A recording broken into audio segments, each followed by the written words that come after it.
सत्य दर्शन, हमारी नजर, हमारी परख। नमस्कार, स्वागत है आप सभी का सत्य दर्शन न्यूज में। आइए रुख करते हैं आज की खास खबर पर। काशी की इस महिला ने जानवरों संग बनाई अलग दुनिया। इनके ठाट बाट देख रह जाएंगे दंग। एक तरफ जहां लोग बेजुबान जानवरों से नफरत करते हैं, उन्हें अपने आसपास भटकने नहीं देते, वहीं बनारस में लोग जानवरों में भी भगवान का अक्स देखते हैं। जैसे कुत्तों में जहां भैरव का रूप देखते हैं, तो वहीं सांड में भगवान शिव का रूप देखते हैं। सनातन धर्म में सभी जानवरों को विभिन्न देवी देवताओं के प्रतीक के रूप में मान्यता मिली है। ऐसे में बनारस की एक ऐसी महिला है जिन्हें जानवरों से इतना प्यार है कि वो अपने घर को चिड़ियाघर में तब्दील कर दिया है। यही नहीं, एक खासियत ये भी है कि विभिन्न प्रजाति और विभिन्न ब्रीड्स के जानवर एक साथ एक घर में रहते हैं।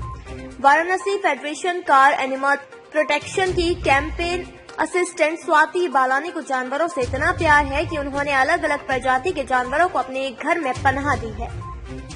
जानवरों के प्रति स्वाति का प्रेम इतना गहरा है कि उन्होंने अपनी जिंदगी इन बेजुबान जानवरों के नाम कर दी है और शादी न करने का फैसला कर लिया। आज स्वाति के घर में 3 सांड, 2 दर्जन से ज्यादा कुत्ते, 1 दर्जन से ज्यादा बिल्लियां, 2 दर्जन से ज्यादा कबूतर और फिलहाल में एक घायल चील भी है। 3 सांड में से एक सांड अंधा है। स्वाति कहीं भी रास्ते में घायल जानवरों को देखते ही उसका खुद इलाज करने लगती हैं और जरूरत पड़ने पर उन्हें डॉक्टर्स के पास ले जाती हैं। यही नहीं, अगर उन्हें देखभाल की जरूरत होती है तो वो उन्हें अपने घर लाती हैं। स्वाति है और मैं बनारस में रहती हूँ, सिकरौल गांव के पास। मैं बचपन से ही मेरा इनके प्रति बहुत लगाव रहा है और बचपन से मेरे पास डॉग्स और कैट्स तो रही है। कभी भी ऐसा मुझे कोई जानवर घायल अवस्था में दिखता था तो मुझे लगता था कि इसको घर ले जाओ और इसका इलाज कराऊं। करती भी थी जब मैं छोटी थी, वो जितनी कुवत एक छोटे बच्चे में होती है उतनी करती थी। फिर जब मैं थोड़ी बड़ी हुई तो मुझे एक बंदरिया मिली थी जिसको मदारी बहुत परेशान कर रहा था, बहुत ही छोटी सी थी वो। तो उससे मैं उससे रेस्क्यू करके लाई और उससे जो मेरा लगाव हुआ, उसका नाम रमैया था, उससे जो मेरा लगाव हुआ उसने मुझे ये सिखाया कि धरती पे एक अकेले हम नहीं रह रहे हैं। हमारे जैसे और बहुत से जीव हैं जिनको जीने का और उनको इस धरती पे पूरा हक है और उनको कितना अत्याचार करते हैं हम लोग बीइंग ह्यूमन, एक इंसान होने के, क्योंकि हमारे पास आज ताकत है, सब है, हम इतना अत्याचार करते हैं तो उसके लिए कौन लड़ाई करेगा। तो वहीं से मुझे प्रेरित हुई। मैंने कहा नहीं, मैं और भी जानवरों को शरण दूंगी जो मुझे ऐसे दिखते हैं जिनको ज़रूरत है एक घर की, एक सुरक्षा की और एक मतलब साथ की, उसके साथ मैं हमेशा खड़ी रहूंगी जहाँ तक मुझसे हो पाएगा। हाँ, उपचार करती हूँ। अगर मैं रास्ते वाले जानवर को देखती हूँ कि उनका उपचार रास्ते में हो सकता है तो मैं कोशिश करती हूँ कि मैं वहीं पे उपचार उनको करके वहीं छोड़ दूँ, क्योंकि वो उस एरिया के परिचित रहते हैं, उस एरिया के घूमने वाले रहते हैं, उन्हें पता रहता है उनका। मैं कोशिश करती हूँ कि उनको वहाँ से ना हटाया जाए। हाँ, जो बहुत ज़्यादा घायल है, जिनको घर की ज़रूरत है, प्रोटेक्शन की ज़रूरत है, उनको मैं घर लेके आती हूँ। अब जैसे मेरे पास ब्रीड के जो डॉग्स आते हैं, मैक्सिमम वो डॉग्स हैं जो लोग छोड़ देते हैं। पाल लेंगे, खरीद के पालेंगे, उसके बाद जब बड़े होंगे उनको लगेगा कि बाल चिपक रहे हैं या कुत्ता रो रहा है या कुत्ता परेशान कर रहा है या उनको कहीं जाना है तो वो रास्ते पे छोड़ देंगे उसको। वो कहीं ना कहीं से मेरे पास आ जाते हैं और फिर मैं उनको रख लेती हूँ।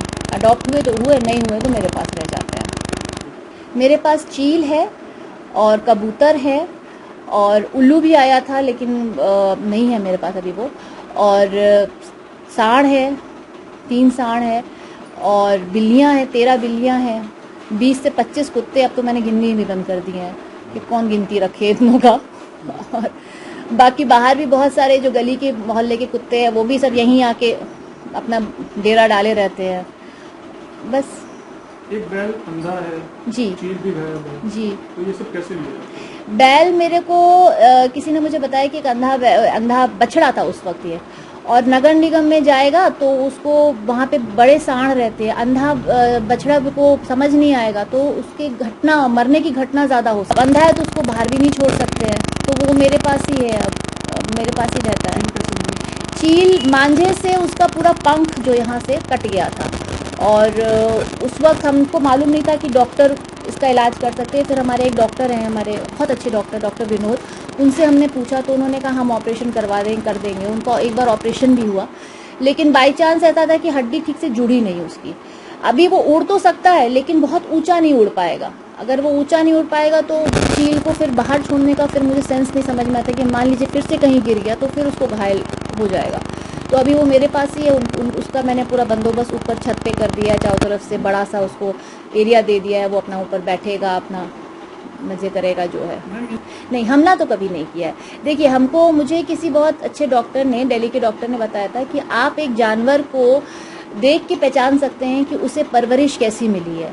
अगर आपने एक जानवर को बहुत प्यार से पाला है और आपने उसको प्यार दिया है तो वो कभी आप पर हमला नहीं करेगा या किसी पे भी हमला नहीं करेगा जब तक कि उसके मालिक पर कोई ऐसा खतरा ना आए।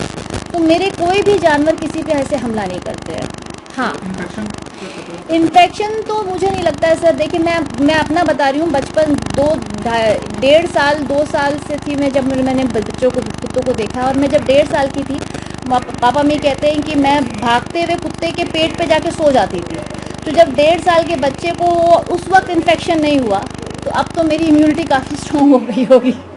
नहीं होता ऐसे। मुझे कोरोना नहीं हुआ, मेरे घर में किसी को कोरोना नहीं हुआ, मेरे बगल में कोरोना, सामने कोरोना, बाजू में कोरोना, सबको हो गया, लेकिन भगवान की दया से यहाँ कोरोना नहीं आया। मैम, खर्च भी तो इनके ऊपर बहुत आते होंगे, कैसे मेंटेन होता है? देखिए सर, मैं जहाँ तक मैंने पहले भी बहुत लोगों को बताया था कि जिसने दिया है ऊपर वाले ने, अगर इनको मेरे पास भेजा है तो वो कोई रास्ता निकाल के बना देता है मेरे लिए। कुछ अपनी सेविंग होती है मेरी, कुछ पापा मम्मी की सेविंग है, तो कर लेते हैं। वैसे मैं प्रोफेशन से ट्रेनर हूँ, तो जब भी ऐसा कोई कॉर्पोरेट ऑफिस में कोई कॉल आता है कि भाई ट्रेनिंग देनी है या इंस्टीट्यूट से कॉल आता है तो मैं वहाँ ट्रेनिंग देती हूँ और जो भी सैलरी होती है वो सब इन पर खर्चा हो जाता है। आपके खुद का परिवार कितना बड़ा है? कौन-कौन है? मेरे पापा मम्मी हैं, मैं हूँ यहाँ, बाकी मेरी बहन बाहर रहती है, देश से बाहर। बस इतना ही। उसकी शादी हो चुकी है, वो वहीं सेटल्ड है, उसका आना बहुत कम। नहीं, मैं इनको कहाँ छोड़ के जाऊंगी, किसके भरोसे छोड़ के जाऊंगी? तो आपका जीवन इनके लिए है। बस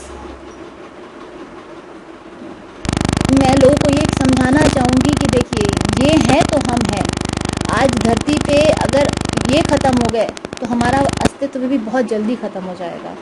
कहते हैं, मैंने एक बहुत जगह पढ़ा था कि जब हमको बुखार होता है तो हमारी बॉडी गर्म होती है, धरती गर्म हो रही है, हमें समझना पड़ेगा। नहीं तो हम जैसे बॉडी खराब बैक्टीरिया को बाहर फेंक देती है, वैसे ही ये धरती भी हमें कब उठा के बाहर फेंक दे हमें पता भी नहीं चलेगा। इसलिए उस चीज़ को समझना पड़ेगा और हमें इनकी रिस्पेक्ट करनी पड़ेगी। मैं देखती हूँ बहुत लोग उसको मारते हैं, बहुत बुरी तरह से बिहेव करते, चलते चलते ईंटा मार देंगे, लात मार देंगे। क्यों करते हैं? वो क्या बिगाड़ रहा है आपका? बैठा ही ना है आपके साथ, एक छोटी सी धरती को ही तो शेयर कर रहा है। आपका क्या लेके जा रहा है? वो कुछ नहीं लेके जा रहा है। खबरों का सिलसिला यूं ही जारी रहेगा। बने रहिए सत्य दर्शन न्यूज के साथ।